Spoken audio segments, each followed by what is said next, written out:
Ну что, добро пожаловать на наш сегодняшний глубокий разбор.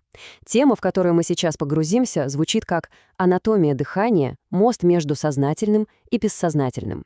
В качестве небольшого вступления давайте вспомним один простой факт. В среднем каждый из нас делает около 20 тысяч вдохов и выдохов каждый день.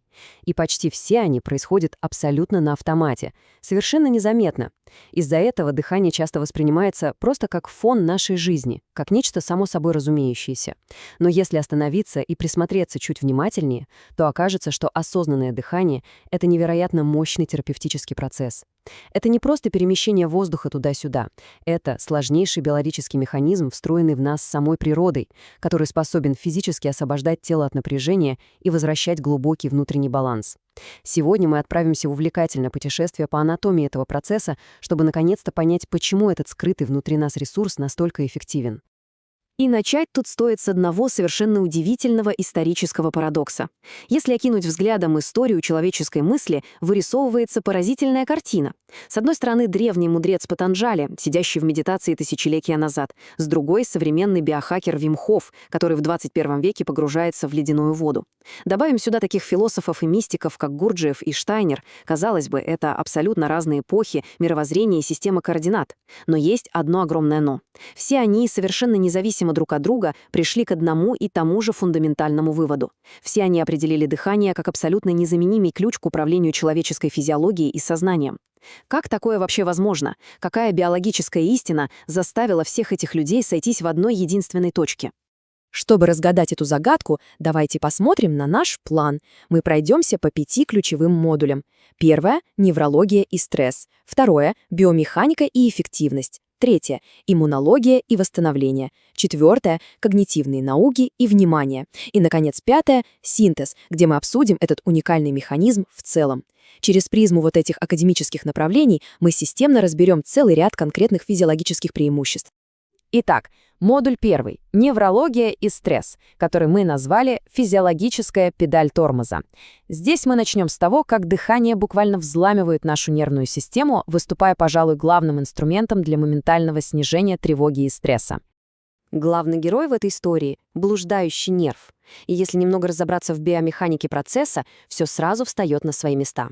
Когда запускается осознанное дыхание, особенно с акцентом на удлиненный, медленный выдох, внутри грудной клетки меняется давление. Это чисто физическое изменение напрямую воздействует на блуждающий нерв, а он работает как самый настоящий рубильник. Он мгновенно посылает сигнал парасимпатической нервной системе, той самой, которая отвечает за режим «отдыхай и восстанавливайся». В результате тут же падает частота сердечных сокращений, снижается артериальное давление и падает уровень кортизола.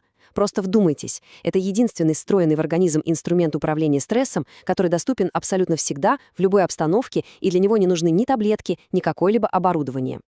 И вот что особенно интересно. Анатомия приступа тревоги выглядит потрясающе логично, если разложить ее на шаги. Беспокойство часто провоцирует гипервентиляцию, то самое непроизвольное, частое и поверхностное дыхание. Из-за этого выдыхается слишком много углекислого газа, и его уровень в крови резко падает. И вот тут кроется парадокс.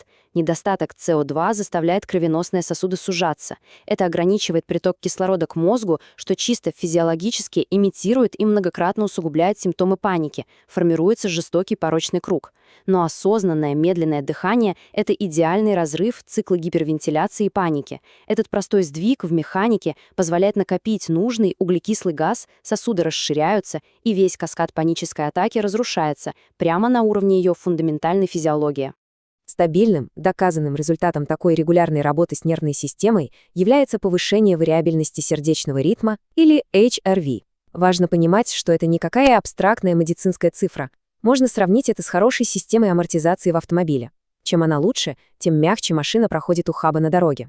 Высокая HRV работает точно так же для нашего тела. Это глубочайший индикатор того, насколько плавно организм способен адаптироваться к жизненным потрясениям и насколько гибка его эмоциональная регуляция. Высокая вариабельность означает, что стресс систему не ломает, а лишь мягко ею амортизируется.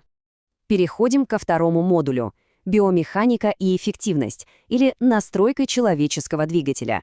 Здесь наш фокус смещается с внутренней неврологии на внешнее применение, на движение, физические показатели и улучшение спортивной результативности. Если взглянуть на распределение потребления кислорода, открывается весьма любопытная картина. Наверняка всем знакома ситуация, когда во время интенсивной пробежки вдруг возникает резкая колющая боль в боку. Зачастую это происходит именно из-за того, что ритм дыхания рассинхронизирован с ритмом движения. Но стоит только синхронизировать дыхание с кардионагрузкой или начать делать правильный мощный выдох в момент максимального силового усилия, и происходят настоящие чудеса.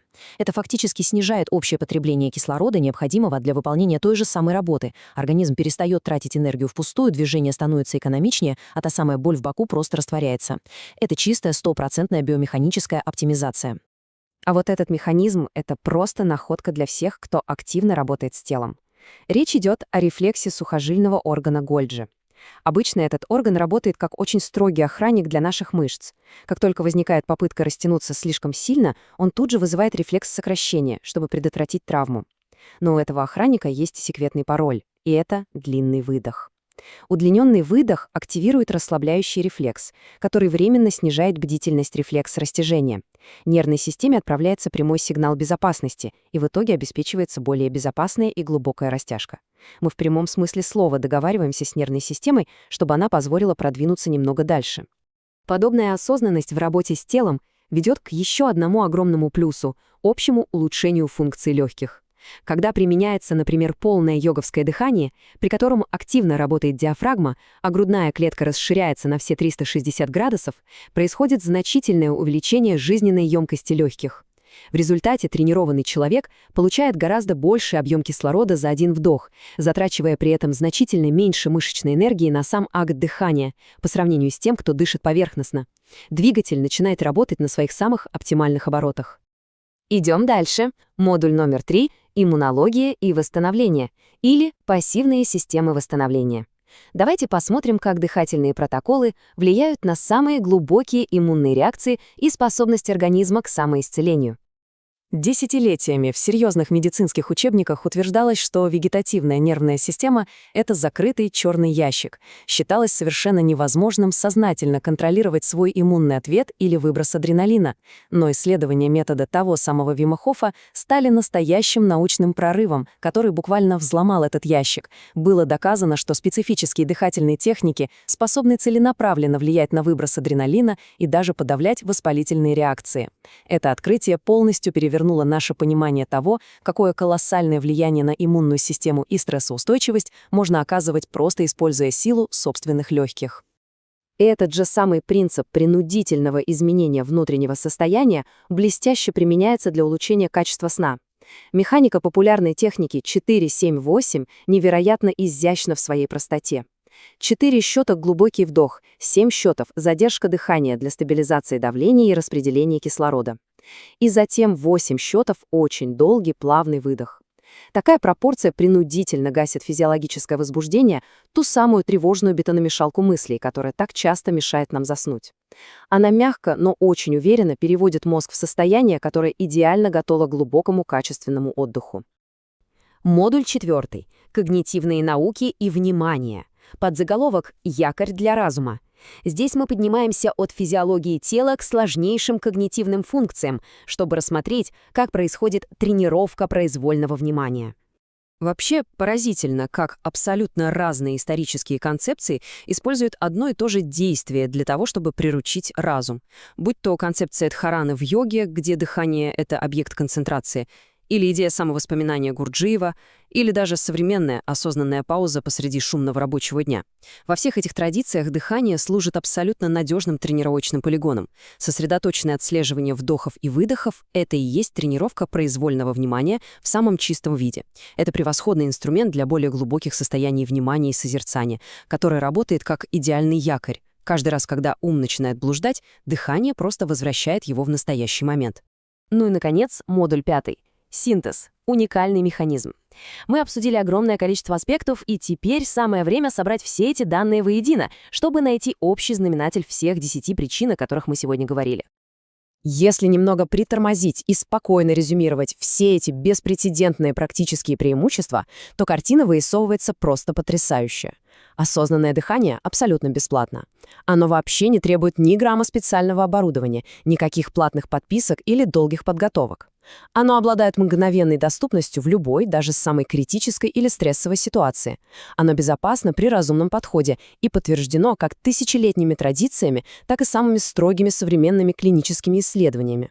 Согласитесь, в нашем распоряжении крайне редко оказывается инструмент заботы о себе, который сочетал бы в себе все эти качества одновременно. И вот мы подошли к самой кульминации нашего разбора, к тому самому общему знаменателю. С одной стороны, дыхание — это автоматический, непрерывный подсознательный механизм выживания. Оно работает без остановок, даже во сне или без сознания. С другой стороны, оно на 100% поддается нашему произвольному контролю. В любую секунду можно изменить его ритм, сделать его глубоким или поверхностным, быстрым или медленным. Дыхание — это абсолютно уникальная, единственная физиологическая функция в организме, которая перекидывает прямой мост между автономным и произвольным. И именно эта уникальная двойственность делает его абсолютным мастер-ключом к управлению нашей биологией.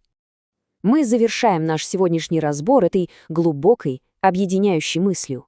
Действительно удивительно осознавать, что такой невероятно мощный, универсальный инструмент для снижения стресса, улучшения здоровья, повышения спортивных результатов и кристаллизации внимания вовсе не нужно искать где-то снаружи.